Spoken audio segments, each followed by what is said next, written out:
Okay, what I'm playing with today is called a Modernolette. Modernolette, yeah, I think I got that right. This was produced by the Modernola Company in Johnstown, Pennsylvania, best known for its famous flood. No serial number was made on the tag, not too surprising. Now, Modernola was just one of the many off-brands that were available in the 1920s, taking advantage of the craze for portable phonographs that existed at the time. This one's a little bit more involved than the average, basic press board with fabric case type deal. Just look at the way they've made this thing, if you can see around the cat. The lid alone, with inset panels and its fancy corners, it's like missing a couple pieces of wood, like right here, and a corner protector. But anyway, that lid alone has 15 separate pieces of wood in it. 15. The whole machine probably has about maybe 60 or 70 separate pieces of wood. And like the outing talking machine, your horn, kitty cat, I gotta get that open. Your horn's in there, and that's where you stow your tone arm and your crank and all of that. Look at all of these fancy latches they put on here. Let me just look at this. Little swinging hook and two more for up here. These are actually sprung, so they pop open when they're oiled. And they're all tacked. Now, obviously, I'm guessing whoever put this together was probably a cabinet maker or a furniture manufacturer or something like that. Not to the quality of the Victor Victrola 50. Obviously, if you look closely, you'll notice that the joints aren't perfect. They're kind of just squared off and they're tacked. Those are little tacks in there, and instead of the fine joints and the glued fine joints that Victor would have used and did use in the Victor Victrola 50. Okay, now we can take a look in here. There's your horn opening, and there's your horn in there. Very much like the outing and several others of this type from around this era. All of them trying to get around the Victor patents. You can see there's your horn a little easier, and your motor compartments in there. All nicely finished wood. There would have been an album in here. That's what these little hooks are for, to hold an album.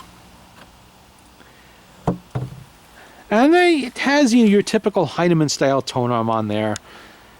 And it has a speed and not auto stop. It has a speed control and a brake. That is definitely not like what the Victor would use at all, so there was no possibility of any patent infringement there. It's sort of incorporated into one unit. I'll show you how that works.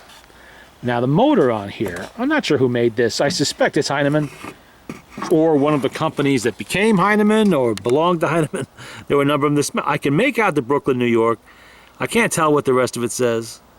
Brooklyn, New York, USA, which is Heinemann territory, so. And by the looks of things, I'm not the first one to be into this motor. I can see those screws have been touched a few times for repairs possibly or maintenance. It doesn't look that bad. Lots of grease on there, but it's liquidy grease. It's not, hard packed nasty crap. We're going to look at this is a single spring motor. Nice governor on there. The governor almost made me think Swiss, but with Brooklyn, New York on there, it's definitely not Swiss. This is your brake right here. It's attached to the speed control. Now, we'll see. This is how you turn it on. And see, it opens up the arm there. And to turn it off, watch what happens. You turn it and boom, that's your brake. Just stops the governor. We have a typical Heinemann style sandwich of composite material of some kind with brass or steel for the gear on the main shaft there, on the governor. Everything looks good in there. I mean, some of that grease is obviously fairly recent. That's not even that old. So I think somebody was actually taking care of this, which from what I remember was the case. I bought this at a tag sale, or was it a junk shop? I think it was a tag sale in Oyster Bay, Long Island. Oh, about 5-6 years ago. Maybe even further back. I was there to see President Theodore Roosevelt's home at Sagamore Hill at the time, and actually, when I opened up the machine today, I took it out of storage, I opened it up, this was still in there. I must have left it under the lid, and there was a whole stack of records in there too. I completely forgot they were there, under the lid. And it's all solid wood too. There's nothing there. I'm guessing this is oak, but it looks oak. I'm no expert on woods, but it definitely has an oak style grain. Hard to tell, I don't know. It's a hardwood anyway. It's in good shape. there are no veneers on this, much to my surprise. I had expected the whole thing to be veneer, but it isn't. It isn't. It's all solid wood, which is where it differs from the Victor Victrola 50 that does incorporate at least 2 panels of veneer. There's your door in the front. I mean, look at the hinges are kind of cheesy. You know, the hardware is eh. You know, these are all tacked on, which is not something Victor would have done, but and kind of involved. Look at this. You have to do all of this to close it. Although that's pretty secure, I'll give it that. I don't think that will come open on you by accident. So all you got to do is just push that open, and boom. And we'll get the tone arm here. Kind of rudimentary.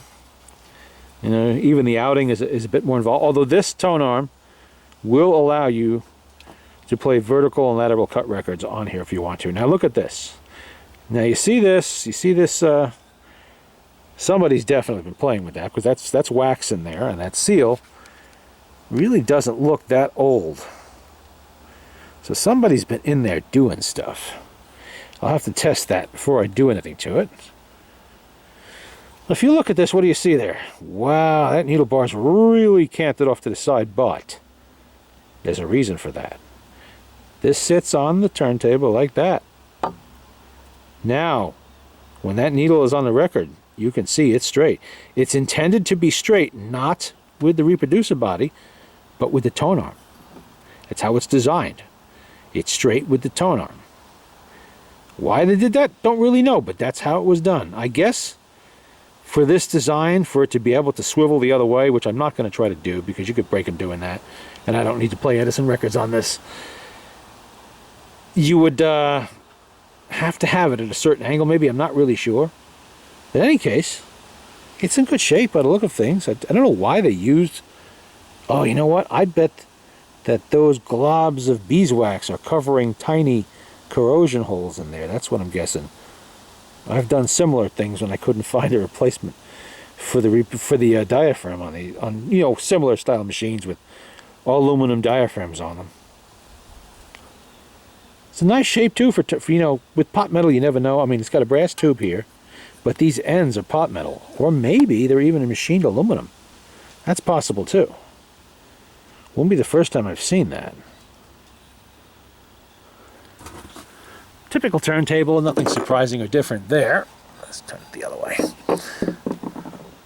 Leather handle, which is amazingly still intact. Never, ever lift a portable phonograph or any phonograph with a handle of this style. This is pressed, steam, boiled, whatever leather.